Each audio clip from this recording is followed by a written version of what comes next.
Hello everyone, मैं अशोक कुमार यादव आज की अपनी इस स्पेशल क्लास में क्लास 10 के सभी विद्यार्थियों का स्वागत करता हूं। दोस्तों, आज हम आप लोगों के लिए प्रोज का रिवीजन पार्ट 2 लाए हैं।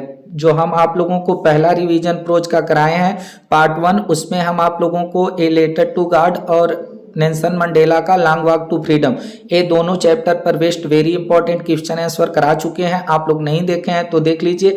आज की वीडियो में हम आप लोगों को कवर कराएंगे ग्लिम्पसेस ऑफ इंडिया के तीनों part, Coorg, A baker from Goa और टी फ्रॉम असम। ये तीनों आज हम आप लोगों को कवर कराएंगे और इसी वीडियो में सरमन एट बनारस का भी इंपॉर्टेंट क्वेश्चन आंसर आप लोगों को मिल जाएगा। तो आप लोग बने रहिए इस वीडियो में। 15 से 20 मिनट में हम आप लोगों को ये सब क्वेश्चन करा रहे हैं। उसके बाद हम प्रोज का रिवीजन पार्ट 3 जब अपलोड करेंगे तो उसमें हम आप लोगों को मैडम राइट्स द बस और एक चैप्टर आप लोगों का from the diary of Anne Frank पर बेस्ड वेरी इंपॉर्टेंट क्वेश्चंस और उसके आंसर का रिवीजन करा देंगे।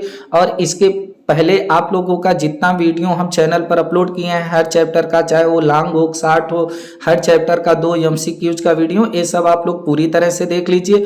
और ए प्रोज के अंतर्गत जो हम वेरी शॉर्ट क्वेश्चन आंसर का हर चैप्टर का एक वीडियो अपलोड किए हैं उसको भी आप लोग जरूर देखें। वहां से आप लोगों को MCQs करने में बहुत हेल्प मिलेगी और पैसेज बेस्ड क्वेश्चन आंसर आप लोग जरूर देखने की कोशिश करें, चाहे तो हमारे ही चैनल से देखें या किसी दूसरे की चैनल से देखें, आप लोग जरूर देखें ताकि आप लोगों का एग्जाम बेस्ट हो सके। तो आइए कनेक्ट होते हैं आज की क्लास के पहले क्वेश्चन से और देखते हैं कि पहले क्वेश्चन में क्या बोला है।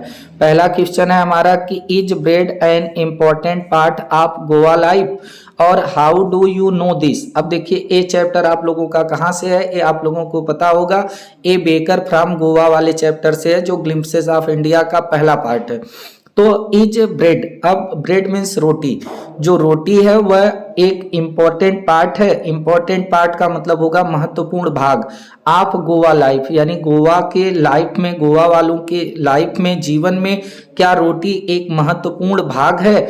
और how do you know this, और हाउ मीन्स कैसे, do you know, know means होता है जानना, दिस माने यह आप कैसे जान सकते हैं। तो ये हमारा क्वेश्चन है। और देखिए एक क्वेश्चन आप लोगों का बहुत इंपॉर्टेंट है, मॉडल पेपर में भी ये आप लोगों को मिल जाएगा। तो आइए देखते हैं कि इसका आंसर क्या होगा। Bread is still an important part of Goa life. अब देखिए bread roti, double roti, is है स्टिल अभी भी, स्टिल मीन्स अभी भी, एन इम्पॉर्टेंट, इम्पॉर्टेंट का मतलब होता है महत्वपूर्ण पार्ट माने भाग, आप गोवा लाइफ, गोवा के जीवन में, यानी कि गोवा के जीवन में जो डबल रोटी है वह अभी भी एक महत्वपूर्ण भाग है। आगे आप लोगों को लिखना है marriage gift are meaningless.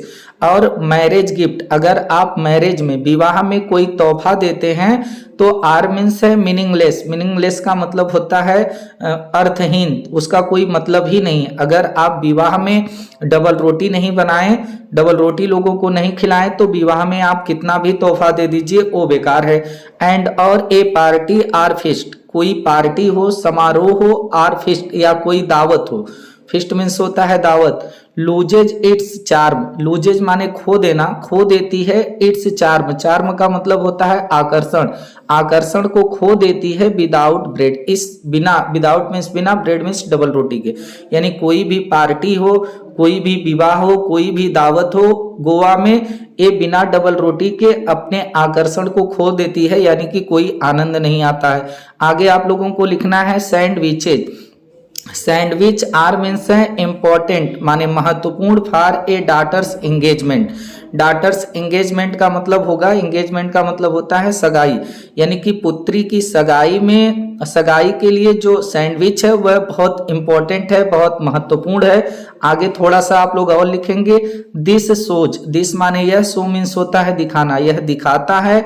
The fact, fact का मतलब होता है तथ्य, यह इस तथ्य को दिखाता है दैट की द ब्रेड यानी डबल रोटी में, ब्रेड मेकर्स यानी कि यह दिखाता है कि द ब्रेड मेकर्स यानी जो डबल रोटी बनाने वाले हैं, मेकर्स हैं, आर मीन्स है स्टिल अभी भी, देयर मीन्स वहां, और यह चीज दिखाता है कि डबल रोटी बनाने वाले अभी भी गोवा में हैं।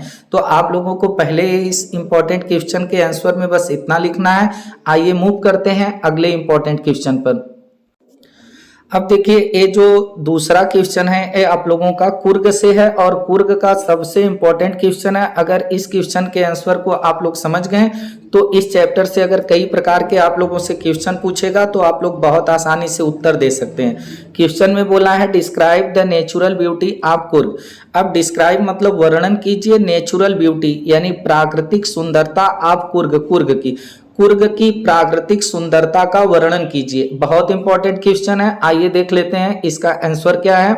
Coorg is situated, Coorg is means है सिचुएटेड माने स्थित, स्थित है मिडवे बिटवीन मैसूर, मैसूर के एंड और कोस्टल टाउन, कोस्टल टाउन का मतलब होता है तटीय क्षेत्र, आप मंगलोर, मंगलोर के इन कर्नाटका स्टेट, स्टेट का मतलब होता है राज्य। अब आप लोग यहाँ पर इसका अर्थ समझिएगा कि जो कुर्ग है, कुर्ग की बात की गई है कि कुर्ग कर्नाटक राज्य में मंगलोर के तटीय क्षेत्र और मैसूर के बीच में स्थित है।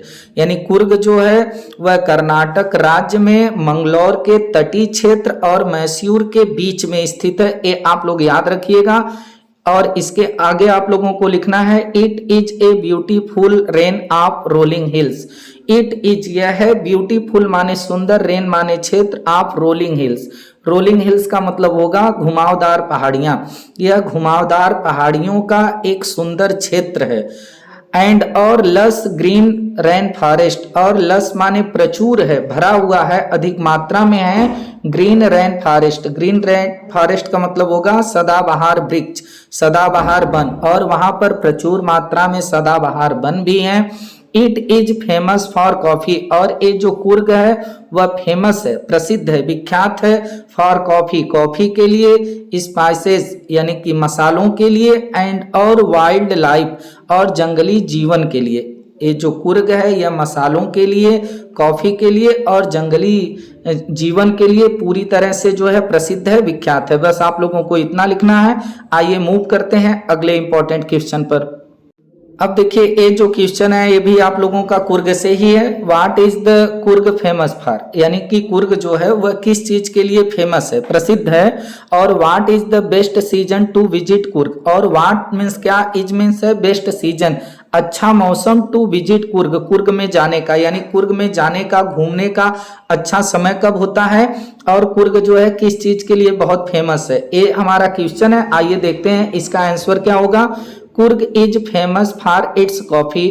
अब कुर्ग इज मीन्स है फेमस मीन्स विख्यात, विख्यात है, प्रसिद्ध है, for its coffee plantation, coffee के प्लांटेशन मीन्स होता है बागान, बागानों के लिए कुर्ग जो है कॉफी के बागानों के लिए प्रसिद्ध है। इवर ग्रीन रेन फॉरेस्ट, सदाबहार वृक्षों के लिए, सदाबहार वनों के लिए प्रसिद्ध है। एंड स्पाइसेज, और जो है मसालों के लिए प्रसिद्ध है। आगे आप लोगों को लिखना है 30% ऑफ इट्स एरिया, 30% यानी 30% इसका जो एरिया है, कुर्ग का जो क्षेत्र है, इज कवर्ड वह ढका हुआ है, with the इवर green rain forest, सदाबहार हरे भरे वृक्षों से भरा हुआ है।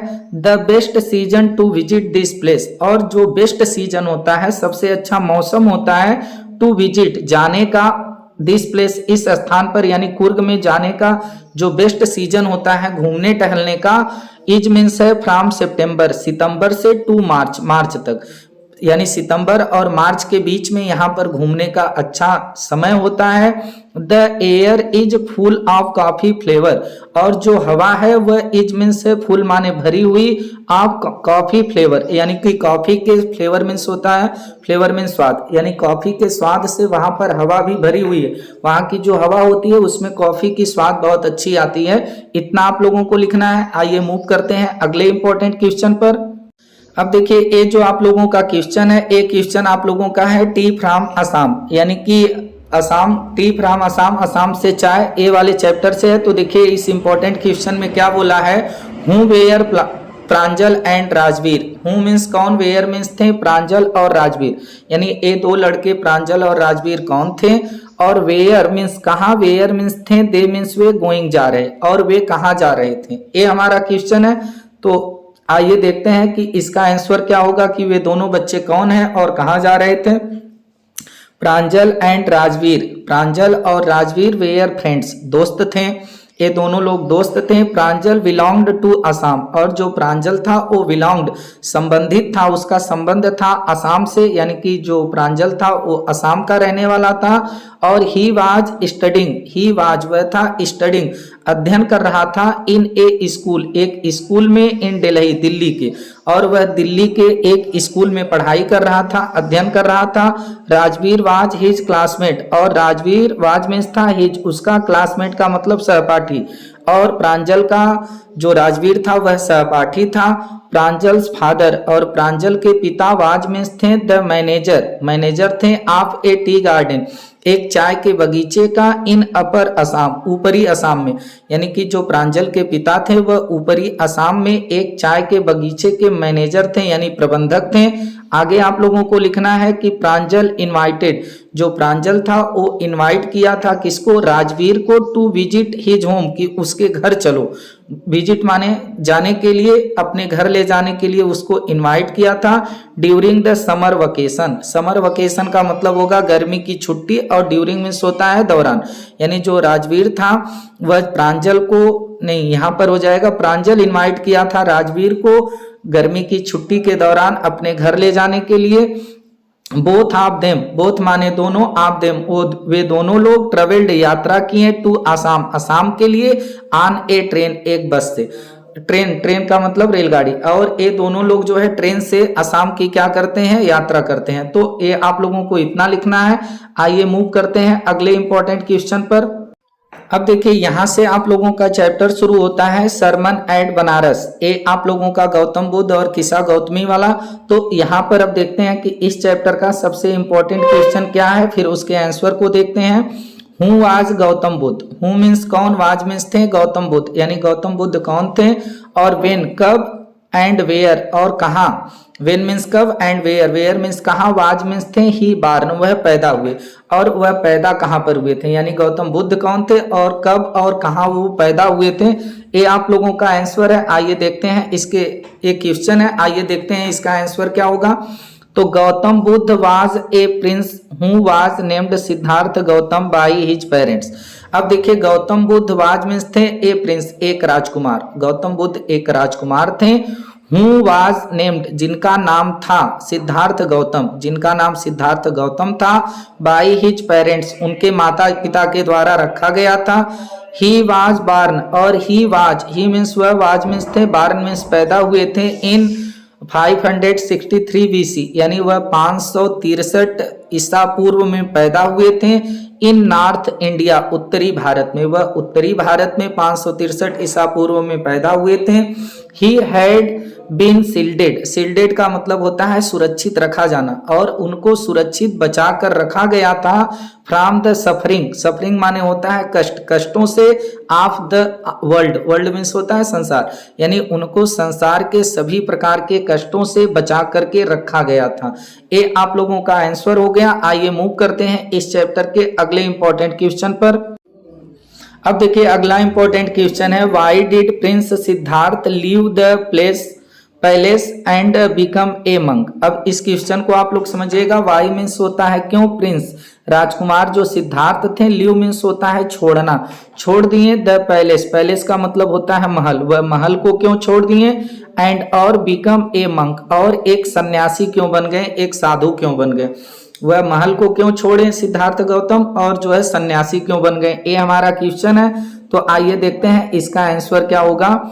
While going out for hunting Prince Siddharth सा ए सिक मैन। अब देखिए वाइल माने जब, गोइंग आउट, गोइंग आउट का मतलब बाहर जाना, जब वह बाहर जा रहे थे, फॉर हंटिंग, हंटिंग का मतलब होता है शिकार करना, शिकार करने के लिए प्रिंस सिद्धार्थ, तो जो राजकुमार सिद्धार्थ थे, सा ए सिक मैन, सा मीन्स देखें एक सिक मैन, सिक मैन का मतलब होता है बीमार व्यक्ति, वह एक बीमार व्यक्ति को देखें। एन एजेड मैन, एक एजेड मैन का होगा वृद्ध व्यक्ति, और वह एक वृद्ध व्यक्ति को देखें। एंड और देन तब ए फ्यूनरल प्रोसेशन, एक फ्यूनरल का मतलब होता है, फ्यूनरल प्रोसेशन का मतलब होगा एक शव यात्रा, और वह एक शव यात्रा को देखें, देन तब ही सा वह देखें ए बेगर एक भिक्षुक को, बेगिंग फॉर आल्म्स भिक्षा मांगते हुए, आर्म्स मांगते हुए एक भिक्षुक को भी देखें। दीज साइट्स ये जो चारों दृश्य थी, दीज माने ये, साइट्स माने दृश्य, ये जो दृश्य थी मॉर्नड हिम वेरी मच, मॉर्नड का मतलब होता है दुखी कर देना, मॉर्नड कर दी, दुखी कर दी हिम उनको, वेरी मच का मतलब बहुत अधिक। और ही रियलाइज्ड, ही मीन्स वह रियलाइज्ड किए, महसूस किए, एहसास किए, दैट की द वर्ल्ड यह संसार इज फुल ऑफ सारोज दुखों से भरा हुआ है। वर्ल्ड माने संसार, फुल मीन्स भरा है, सारो मीन्स होता है दुख, कि यह संसार जो है ये दुखों से भरा है, ऐसा उन्हें एहसास हुआ। ही दस, ही मीन्स वह, दस मीन्स इस प्रकार से, टर्नड परिवर्तित हो गए, इनटू ए मंक एक भिक्षुक के रूप में वह क्या हो गए, परिवर्तित हो गए। इतना आप लोगों को लिखना है। आइए देखते हैं अगला इंपॉर्टेंट क्वेश्चन। अब देखिए अगला इंपॉर्टेंट क्वेश्चन है, वाई वाज किसा गौतमी सैड। वाई मीन्स क्यों, वाज मीन्स थी, किसा गौतमी, सैड मीन्स दुखी। किसा गौतमी दुखी क्यों थी। व्हाट डिड सी डू, और व्हाट मीन्स क्या, सी मीन्स वह, डू मीन्स की, in her hour of grief. Hour of grief का मतलब होगा दुख की घड़ी या दुख का समय। वह अपने दुख के समय में या दुख की घड़ी में क्या की, यानी किसा गौतमी दुखी क्यों थी और वह अपने दुख के समय में क्या की। तो आइए देखते हैं इसका आंसर क्या होगा। किसा गौतमी वाज सैड, किसा गौतमी वाज मीन्स थी, सैड मीन्स दुखी, बिकॉज क्योंकि हर ओनली सन, हर उसका ओनली एकमात्र जो पुत्र था, सन था, हैड डाइड मर चुका था। इन हर आवर ऑफ ग्रीफ और अपने दुख की घड़ी में, अपने दुख के समय में, she went from house to house. She went, she means वह, वेंट मीन्स गई, फ्रॉम हाउस टू हाउस का मतलब होगा घर घर। अपने दुख की घड़ी में वह घर घर गई। In search of medicine, in search, in माने में, सर्च माने होता है खोज, खोज में, ऑफ ए मेडिसिन एक दवा के, टू क्योर हिम जो उसके बच्चे का क्योर कर सके अर्थात इलाज कर सके, उसी की खोज में गई। सी हैड बिकम सेल्फिश, और सी मीन्स वह, हैड बिकम हो चुकी थी, सेल्फिश माने स्वार्थी, वह स्वार्थी हो चुकी थी। इन वांटिंग, वांटिंग का मतलब होता है चाह, चाह में हर सन बैक अपने पुत्र के, बैक मीन्स वापसी, वह अपने पुत्र की वापसी की चाह में बहुत स्वार्थी हो गई थी। इतना आप लोगों को लिखना है। आइए देखते हैं अगला इंपॉर्टेंट क्वेश्चन क्या है। अगला इंपॉर्टेंट क्वेश्चन है, वाई डिड किसा गौतमी गो गौतम बुद्ध। अब देखिए वाई मीन्स क्यों, डिड किसा गौतमी, जो किसा गौतमी थी वो गो मीन्स गई, टू गौतम बुद्ध यानी गौतम बुद्ध के पास, यानी किसा गौतमी जो थी वह गौतम बुद्ध के पास क्यों गई। तो आइए देखते हैं इसका आंसर क्या होगा कि one of the neighbours, one माने एक, ऑफ द नेबर्स पड़ोसी, एडवाइज किसा गौतमी वो एडवाइस दिया, परामर्श दिया, सलाह दिया किसा गौतमी को, टू गो कि जाओ, टू बुद्ध बुद्ध के पास, कि तुम बुद्ध के पास जाओ। Who could have given, who माने जो, कुड माने सकना, हैव गिवन जो दे सकते हैं, हर उसको, सम कुछ, life saving medicine, life saving का मतलब होगा जीवन रक्षक, मेडिसिन मीन्स दवा, फॉर हर सन उसके पुत्र के लिए। यानी कि यहाँ पर इसका अर्थ आप लोग समझेंगे कि किसा गौतमी का एक पड़ोसी था जो कहा कि आप गौतम बुद्ध के पास जाओ और वह गौतम बुद्ध जो है आपको आपके बच्चे के लिए कुछ जीवन रक्षक दवा को दे सकते हैं। इतना आप लोगों को लिखना है। आइए मूव करते हैं अगले इंपॉर्टेंट क्वेश्चन। अब देखिए इसमें सबसे इंपॉर्टेंट और आखिरी क्वेश्चन क्या है कि हाउ डिड बुद्ध टीच किसा Gautami the truth of life. How means कैसे, जो गौतम बुद्ध थे वो टीच माने सिखाएं, पढ़ाएं किसा गौतमी को, द ट्रूथ माने सच्चाई, ऑफ लाइफ जीवन की, यानी गौतम बुद्ध जो है किसा गौतमी को जीवन की सच्चाई को कैसे पढ़ाएं, कैसे सिखाएं, एक क्वेश्चन है। आइए देखते हैं इसका आंसर क्या होगा। बुद्ध चेंज्ड किसा थिंकिंग, अब जो बुद्ध थे वो चेंज्ड परिवर्तित कर दिए किसा गौतमी के थिंकिंग विचारों को, with the help of simple act, with the help, with माने साथ, द हेल्प माने होता है सहायता, सहायता के साथ, of a simple act, simple act का मतलब होगा साधारण कार्य, एक सिंपल एक्ट से, एक साधारण कार्य की मदद से वह उसके विचारों को चेंज कर दिए। और कैसे चेंज किए, आस्किंग हर, आस्किंग कहें हर उससे, टू प्रोक्योर, प्रोक्योर का मतलब होता है उपलब्ध करा दो, तुम हमको उपलब्ध करा दो, ए हैंडफुल ऑफ मस्टर्ड सीड, आप जो है एक हैंडफुल माने मुट्ठी भर मस्टर्ड सीड यानी सरसों के बीज को तुम हमारे पास लेके आ जाओ। फ्रॉम दैट, फ्रॉम माने से दैट हाउस, उस घर से लेके आना, वेयर जहां पर नन हैड डाइड, कोई न मरा हो, उस घर से लाके हमको दे देना। सी कुड नॉट अंडरस्टैंड इट, और सी माने वह could not understand it, understand means होता है समझना, और किसा गौतमी उनके इस बात के आशय को समझ नहीं सकी, बट लेकिन ग्रेजुअली धीरे धीरे, ग्रेजुअली का मतलब होता है धीरे धीरे, सी अंडरस्टूड वह समझ गई, अंडरस्टूड समझ गई, दैट की डेथ इज इनइविटेबल, कि डेथ मृत्यु, इज मीन्स इनइविटेबल का मतलब होता है अटल, जिसको टाला ना जा सके, यानी मृत्यु जो है अटल है, इसको टाला नहीं जा सकता। धीरे धीरे इस बात को किसा गौतमी समझ गई। तो दोस्तों इस प्रकार से ये जो रिवीजन की दूसरी क्लास थी यहीं पर समाप्त होती है। अब हम आप लोगों के लिए लेकर आएंगे प्रोज के रिवीजन का तीसरा क्लास, जिसमें हम आप लोगों को मैडम राइट्स द वर्स और एक चैप्टर आप लोगों का है from the diary of Anne Frank, इस पर हम बेस्ट क्वेश्चंस और उसके आंसर को कराएंगे। हमारे चैनल पर जितने भी वीडियो अपलोड हैं पूरा आप लोगों के पास समय कम है, कवर करने की कोशिश करिए। तो आप लोगों इसके बाद हम आप लोगों का अपलोड करेंगे आप लोगों का सप्लीमेंट्री के अंतर्गत हर चैप्टर से 2-3 इंपॉर्टेंट क्वेश्चन, तो आप लोगों का एग्जाम काफी बेस्ट जाएगा। आप लोग MCQs, passage based question answer, stanza based question answer, और जो चारों वीडियो हम अपने चैनल पर पोएट्री का रिवीजन का डाले हैं उसको भी आप लोग फुल वॉच करिए, वहां से भी आप लोगों को मदद मिलेगी। तो फिर आप लोगों से मुलाकात होगी। नमस्कार, जय हिंद, वंदे मातरम।